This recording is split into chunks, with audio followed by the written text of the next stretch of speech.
I'm Donnie Dust, survivalist and primitive skills expert. I'm here today to answer your questions from the internet. This is Survivalist Support. Question number 1. CDN Pooh Bear. Why do survivalists say to drink your urine if lost in the wild? No thanks. You're absolutely right. No thanks. Do not drink your urine. It is a waste output. It is the waste from your body. The last thing you want to do is drink your urine. It is a bad idea to do. Next question is from A Survivalists. How do you navigate without a compass or GPS? There are a number of ways that you can apply some natural navigation. Anytime we see a crescent moon, just like the tattoo on my hand is a crescent, when you're in the northern hemisphere and you see a crescent moon in the sky, if you follow tip to tip all the way down to the horizon, that is a cardinal direction of south. When you see puddles, puddles will typically dry from a southern edge to a northern edge because the sun moves through the sky in a certain direction. If you see snow on certain mountain edges, well, snow likes to be protected. Typically, snow will last longer on a northern side compared to a southern side. We've all heard the saying about moss only grows on the north side of a tree. Well, moss will grow 360 degrees around a tree, but dry moss will typically die out first compared to a wet moss. And the dry moss is drier because it's getting hit by the sun. Even looking at trees, all tree branches will have a natural bend towards the sun. That can be a cardinal direction. So if you take multiple natural signs and indicators of a direction, compile them together, that can give you a cardinal direction when you don't have a map or a GPS. From @Life, Math, and Money. What does it mean to die by exposure? When you die from exposure, it means simply that the elements are going to kill you. That could be sun, that could be cold weather, that could be rain, it could be anything that's out in that natural environment in the form of weather. When you don't have a shelter or the proper clothing, you are essentially exposed to it. Whether it's your bare skin or improper footwear or even maybe a beanie not covering your head. Exposure will kill you fast. Question from Reddit. Is it possible to make a knife out of wilderness materials? You can definitely make a knife out of wilderness material. The easiest way to make a knife out of wilderness material is a process called flint knapping or lithic reduction. What it requires is a piece of stone that is high in silicate. And when it breaks similar to glass. It has a waxy, glassy, smooth, and featureless sort of interior. Not all stones are the same. This right here is a granite cobble. This here is a piece of chert. It has a high silicate rate, and when I strike it with the cobble, it's going to create essentially a razor blade flake that I can use to process all manner of game, cut fibers, cut notches in fireboards. I'm going to support my stone underneath, a few little taps, and that right there is your knife. This edge is razor sharp. It can cut just about anything. So even cutting a piece of bark tan leather, it's razor sharp. When you hear it, it's got a little ting. The reason why this works so well is that it breaks in a conchoidal fracture. So if you ever shot in a BB at a windshield, it creates a perfect 90-degree cone. And with every strike, I can impact and more importantly create the blade that I want. If I hit it harder, I get a bigger flake. If I hit it softer, I get a smaller flake. I can then take this small flake, turn it into a projectile point to hunt game. I can take this bigger flake and turn it into a stone knife that I can use for any number of tasks when I'm out in the bush. Next question, Sherry C. How does one keep good dental hygiene as a survivalist or primitive survivalist? What I do when I'm out in the bush is I use something called willow. Willow is a plant that typically grows near water. You can take any section of willow at any diameter, and what you're going to want to do is you're going to want to peel the bark off. Don't throw away this bark because this can also be used as aspirin in case you get a headache or you're not feeling so hot. Peel the bark off like a banana, pop it in your mouth, and you chew it with your molars. You're twisting, you're rotating, and ultimately you'll create a little paintbrush of fibers. Take those fibers, start scrubbing your teeth. I never bring a toothbrush with me when I know I have willow. Never had a cavity. This question is from On the Gorge. Can you start a campfire without matches or a lighter? How do you do it? One of the more scientific, or what I like to call high-tech ways, is something called a ferrocerium rod. A ferrocerium rod is a synthetic made rod. It's man-made. You can't find it naturally in the environment. They can reach an excess of around 5,500 degrees. And most fires, like a tinder bundle or even a small little ember, is between 600 and 800 degrees. Another option is through friction.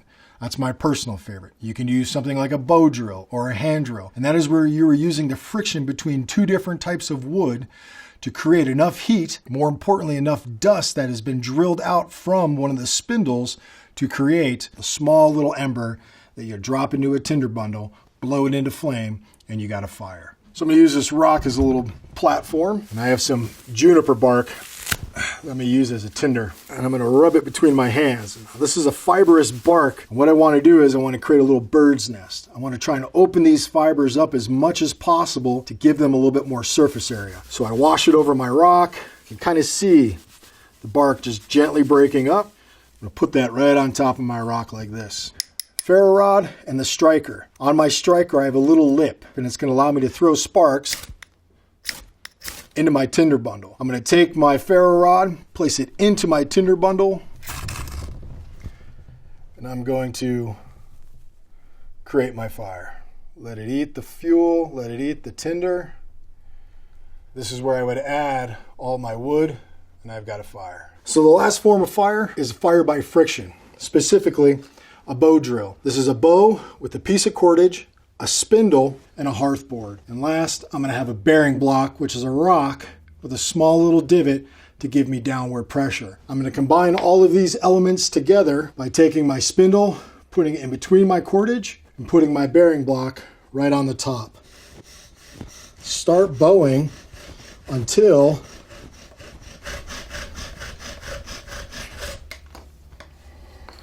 I get enough heat, rotation, and black dust to create a small ember. Take this coal, drop it in your tinder bundle, blow it into flame, and you've got a fire. This is from Ray Klein. You know, beaver fever is a real thing.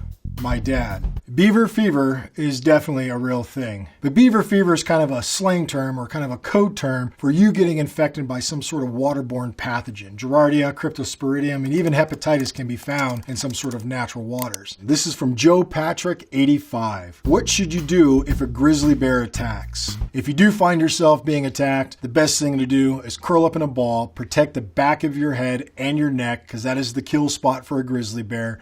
That's where it's going to try and take out its prey by snapping that neck, suffocating it, just doing all sorts of damage to whatever portion of your body is exposed. However, it's more about the prevention of a grizzly bear attacking. Understand what's going on in that natural environment. Is it a calving season?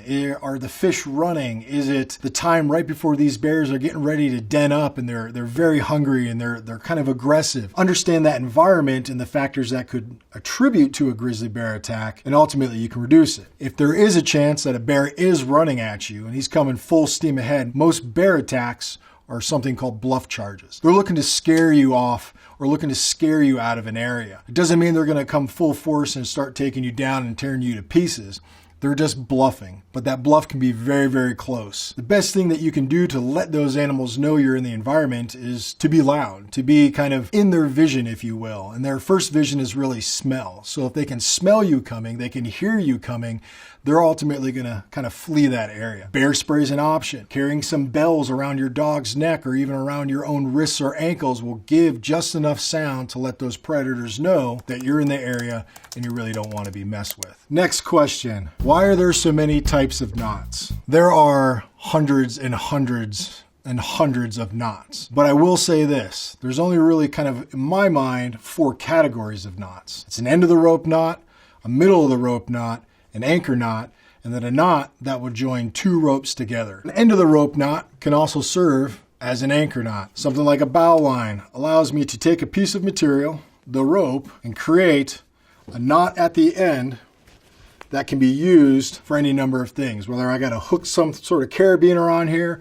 throw this over a tree, and then lower a bag of food to protect myself from bears. But this right here is a knot that goes at the end of my rope. More importantly, this is something I could use to rappel out of a helo or rappel off the side of a cliff. A middle of the rope knot is where I need to put a knot in the middle of the rope. Even doing something like a butterfly or an alpine hitch allows me to take my knot and put it in the middle. I could have somebody tied off to this side, somebody clipped in here, and somebody trailing off to this side. The last knot, when I want to connect two pieces of cordage together, something like a square knot,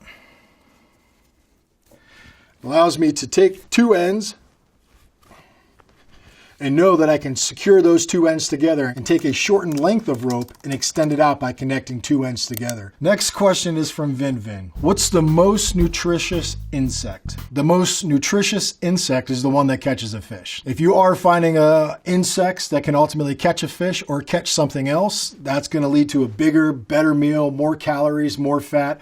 I would go there. But if I have to eat some insects, and if you do have to eat some insects, I do think you suck at your job. That's just my personal opinion. But I would definitely go with either grasshoppers or crickets. Because they are relatively easy to catch, they're pretty good to eat. They're not the worst thing. Skewer it up, squeeze the guts out, roast it over fire, ensure you kill all the parasites, whatever could be growing on that inside, pop it in your mouth, and it tastes like popcorn covered in insects. Next question is from Unstable Employee. Does anyone know the best way to sharpen a machete?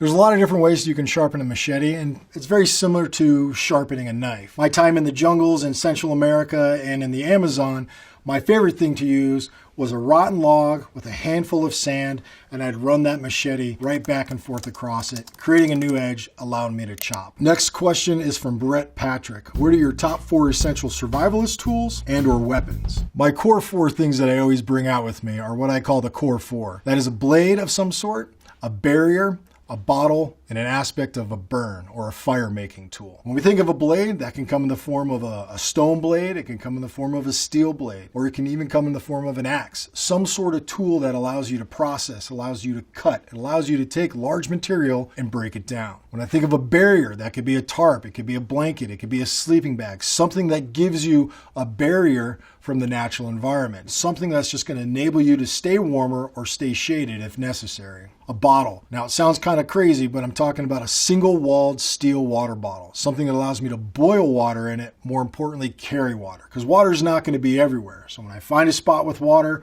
I want to boil it out and I want to be able to bring it with me if I have to leave a place. And then fire. Your burn. That is ultimately something that's going to give you an advantage when it comes to making a fire. That could be the form of a ferro rod or a good tinder bundle, a lighter, a tin full of matches, but something that's going to allow you to make fire, because fire, if you're not experienced with making fire in the bush, can be very difficult. So give yourself that advantage, have a tool to make that fire, and you'll be good with those core 4.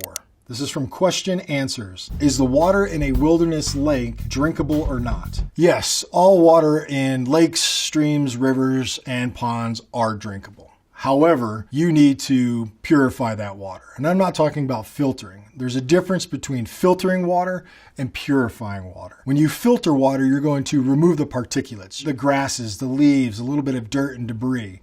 When you purify the water, you're ultimately killing all of the bacteria, any of the little nasty things that could be living in that water. The easiest way to do this is boiling water. If you don't have the means of boiling water, a filter is a great option. A filter that is a commercial grade filter that will remove not only the particulates, but the Giardia, the Cryptosporidium, the beaver fever, if you will. It's going to remove all of those pathogens from the water, making it safe to drink. Next question from Dat Hutch Touch 9. How would you guys go about washing/cleaning your clothes in the wild? Anytime I catch fish or process any game, I always wash my clothes. I don't want that smell. I don't want that oil. I don't want that fat on my clothes. It's going to attract bears, all sorts of little vermin. You want to avoid that. Strip yourself down, find a stream, grab a handful of sand or a coarse rock and work it into that clothing fiber. You're looking to exfoliate all of that kind of saturated stuff that's on the clothing. Scrub it out, wash, rinse, repeat. Do that 2 or 3 times. Air dry them out. You'll definitely be good to go. But if you do want something that has a little bit more of like antibacterial fighting or something that's more soapy, there are plants, something like a yucca or something like a sage that you can incorporate into that wash and get them a little bit cleaner, smelling a little bit fresher. Take that yucca root, smash it up, It's going to have a lot of saponins in it, and it's going to be kind of a sudsy material. Sage, stick it in your pockets, wash it with that sand, that coarse rock in a stream, and you're going to make your clothes a little bit fresher. Next question is from Quora. How do you treat common injuries or illness in the wild? Mostly weeds, all the stuff you pick out of your yards, those are some of the most beneficial for you.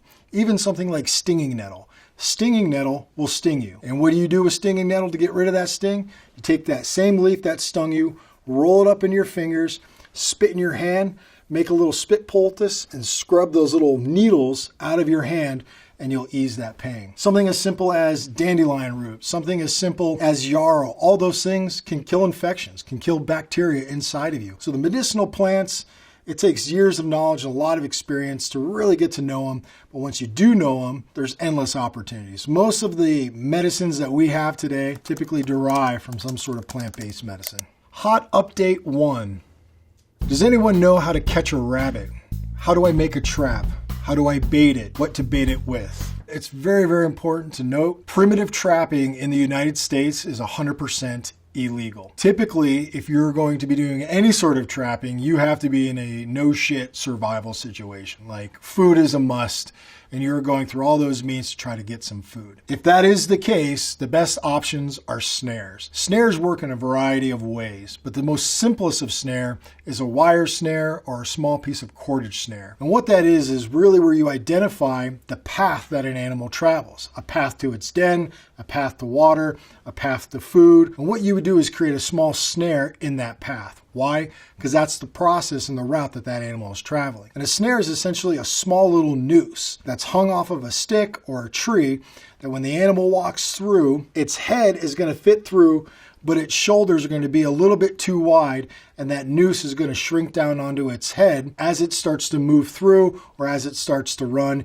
creating a super tight little noose around its head, and ultimately it expires. But here's the catch. If you are in a survival situation and you do have to employ some sort of snare, you have to be the first one to that animal once it's caught. Because an animal in distress, a coyote, a fox, any sort of scavenger or predator is going to key in on that sound and try and get to that animal before you do. This is from Apocalypse Outdoor. Do life straws actually work? I picked one up at the store today, and I'm a little skeptical about using it though. Life straws are a great option. Essentially, life straw is a giant straw that allows you to put the straw directly into the water and start drinking. That straw has all the filtering mechanisms and purification mechanisms inside for you to suck up dirty water and ultimately consume safe, clean, drinkable water. This is from Surgasoft. How do you make a primitive fish trap? Primitive fish traps are a very popular way to catch fish. The reason why, it is a passive means of acquiring food. A passive means, like a fish trap, allows you to be doing something else while it's working for you. Now there's a variety of fish traps, from basket traps to fish weirs to even spring pole snares that will trigger when a fish takes the bait. But the key difference is understanding what is required to set those up. Fish weirs can come from logs and stones, and that just allows the fish in a stream to kind of move into a trap and get stuck there. You come over there later, spear them, throw them out on the bank with your hands, and you've got a meal. A basket trap is more like a funnel. Going with the stream, it's going to swim into that basket trap, ultimately getting trapped. Think about the traps and how many fish that they can catch. A basket trap, maybe 2, 3, or 4. A giant fish weir, 20 or 30. And a spring pole snare designed for catching fish, maybe we'll get you one. This is from Anson McCabe. Do you know how to survive falling through the ice? Most people quickly drown. And the reason why is your body goes into what's called a cold water shock response. As soon as your flesh touches that water, you instantly want to breathe in. You want to take a deep breath. And when you do that, you ultimately inhale water and quickly drown. Also, people have a tendency, even if they get their feet or even close to their knees wet, they start to hyperventilate, and it causes them to breathe erratically. And in a higher elevation, it can definitely lead to quickly passing out into that icy water and drowning. If you do find yourself in water, hold your breath, come back up, grab onto that edge, create as much space as you can. Spread your body weight out and crawl across that ice until you can get to a piece of solid ground. Strip all your clothes off and try to create a fire. Take anything that's dry, maybe somebody else has some clothing, but you need to start rewarming yourself. If you have none of those things, exercise, running in place, jumping jacks, push-ups, whatever you can do to keep your body core temperature at a much higher level. Next question is from Tyler Arbuckle. If an igloo is made of ice, how does it keep you warm? An igloo isn't technically made out of ice. It's made out of snow, and it's made out of kind of a specific type of snow, a highly compacted snow. More importantly, snow is mostly air if you really think about it. So essentially that snow is a great thermal layer, being that it's mostly air. Once you create that igloo shape and you crawl inside of it, your body heat will ultimately heat up that entire igloo. A lot of the igloos you see on YouTube and different survival shows aren't really the 100% authentic igloos. Most Inuit, most Nunavut, or Eskimo igloos you would come across were typically lined with animal skins, seal skins and caribou skins to be exact. And they were typically heated by something called a kudlik,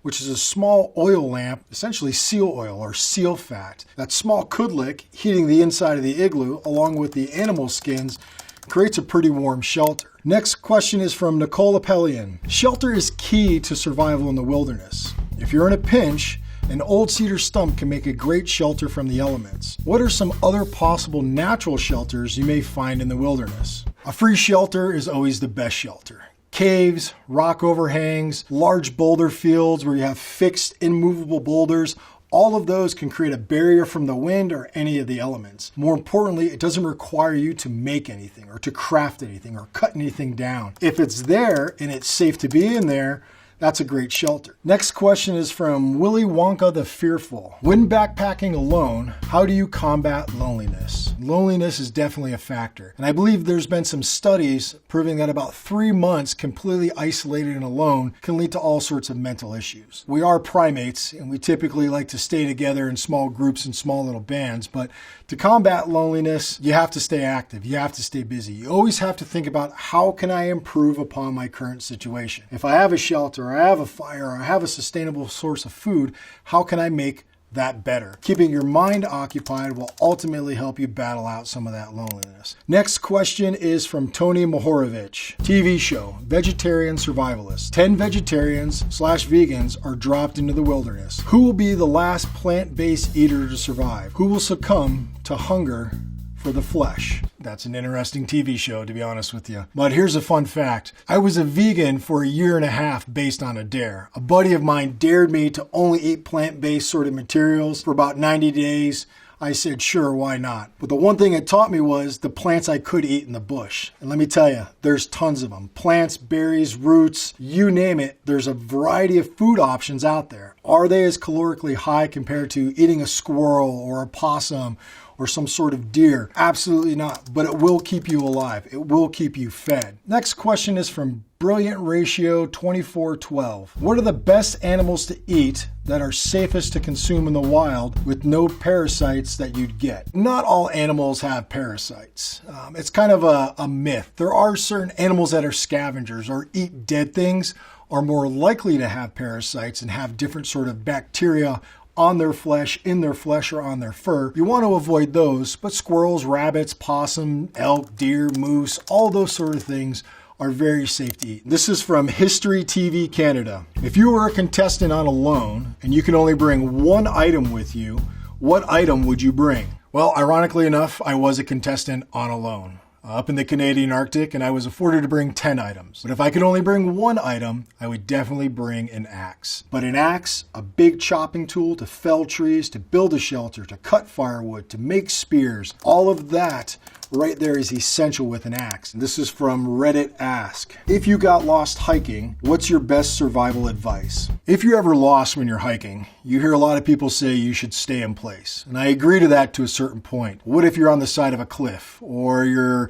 hanging on the edge of a floodplain? The most important thing when you are lost is get to a safe location where you can find some form of shelter and then stay put. Once you're in that stay put situation, you need to start thinking about how I can signal for help. And how you signal for help is anything that's going to give you contrasting colors, movement, and anything that's extremely loud. So a whistle, maybe waving a jacket high over your head, the movement, the color, and the sound will ultimately allow a search and rescue, a rescue plane, any other additional hikers find you when you're lost in the bush. That's all the questions I have received from the internet. I hope you learned something, and I'll see you in the bush.